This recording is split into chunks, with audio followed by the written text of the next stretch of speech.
It's a beautiful day here in the mountains. Hello everyone! It's another day and another vlog at nandito pa nga rin tayo sa bundok at nagka-camping. For breakfast, I made pancake and cream and corn soup.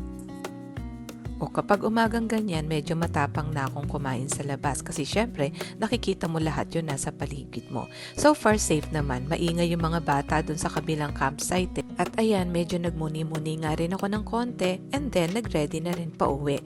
Gusto ko pa sanang magstay ng maghapon kaso meron kaming appointment for massage and then magsisimba rin kami.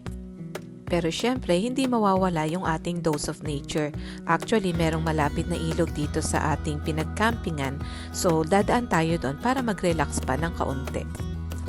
Wala ayaw na talagang sumama nila sa akin pag nagka-camping. Kasi una, this is for work. And pangalawa rin ay sawa na sila mag-camping kasi nung mga bata yung mga anak ko, talagang halos weekly nagka-camping kami nung lumipat kami dito sa Calgary.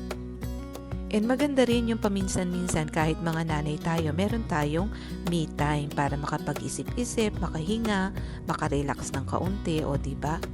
This is my form of self-care. And self-care is not selfish. So after nga namin magsimba, nagbonding for ice cream, and then umuwi na rin for our massage. Yun lang muna for today. God bless everyone.